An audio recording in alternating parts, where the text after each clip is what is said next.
Let's get to the latest on the pitch in soccer. We bring in Kyle Bonn, of course, from Sporting News, talking soccer with us as he does weekly here on the show. It's great to have Kyle back-to-back weeks, by the way. Some exciting stuff happening in soccer.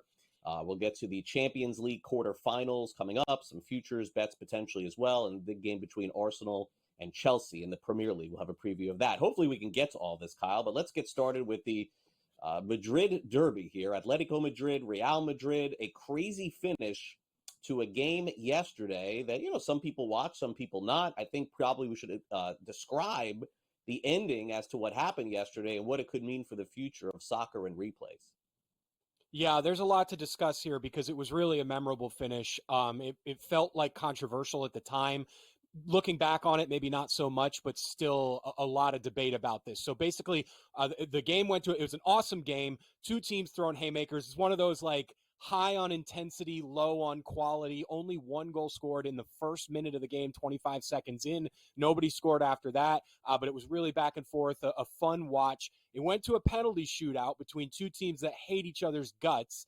And Julian Alvarez slips as he goes to take his penalty, still scores somehow, even though he slipped. It was an absolutely awesome penalty. He roofed it into the top corner. Suddenly there's a video review, and they've disallowed the penalty because the video kind of shows that his plant foot, as it slips, barely contacts the ball before he then kicks it into the goal.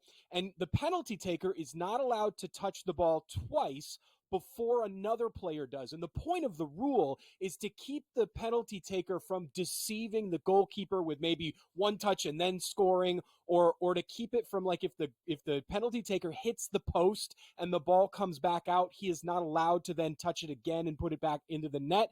So that's the spirit of the rule. In this case, it was completely unintentional, but the goal is disallowed and Atletico Madrid lose the shootout by 1. Highly controversial at the time because it was impossible to see on video whether Alvarez's foot actually did touch the ball. It was very inconclusive.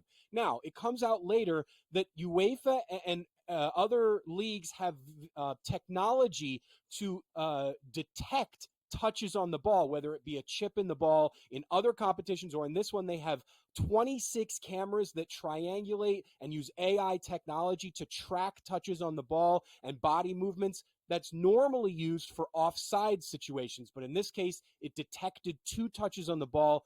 The penalty was disallowed. Now, UEFA has come out this morning with a statement that said, hey, we're going to discuss a potential rule change here, which is really the debate that has ensued afterwards, because it felt really harsh. This was not on the spirit of the rule, and to disallow the penalty entirely and count it as a miss felt harsh for the situation. UEFA has said we're going to review for instances of unintentional double touches.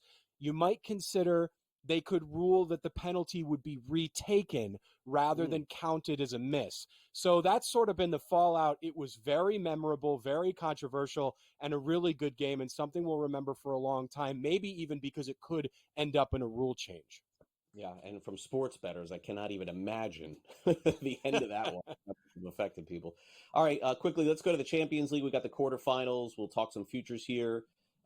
We got a lot to cover here, Kyle, so I don't know that we'll have time for everything. But let's start off with Arsenal, Real Madrid, and then PSG, Aston Villa. Let's start there. Yeah, there's a lot of good games here, as they usually are when you get to this stage of the competition.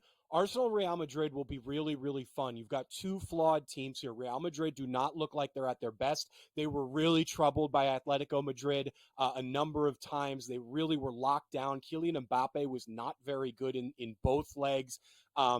But Arsenal have a ton of injuries in the attack. They are currently playing a midfielder at striker and have for a couple of weeks now because they have no natural striker and very few options up front. So this will be a really intriguing matchup between two teams that are very good but also flawed at this stage of the season.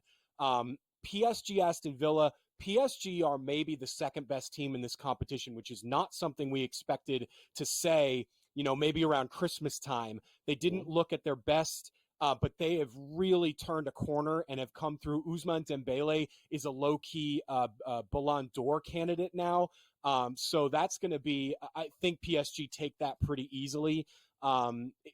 It's really Arsenal, Real Madrid, the one that I'm looking at. And then also You can look at Bayern Munich. Inter is 1-2 on the other side of the bracket, is one that I think would be really intriguing. Bayern Munich have been great this season. They're usually great in the attack. They pummel teams. Inter very well disciplined at the back. So you've really got a clash of strengths there in that matchup. All right, let's get to the Premier League and start off Sunday morning, 9:30 a.m. Eastern. Let's take a look at the odds here. We've got Arsenal taking on Chelsea, with Arsenal as the home favorite, minus 125. Fairly big advantage here in terms of favorites there. If you take Chelsea, you get plus 360. My guess is Arsenal should win, but will they, Kyle?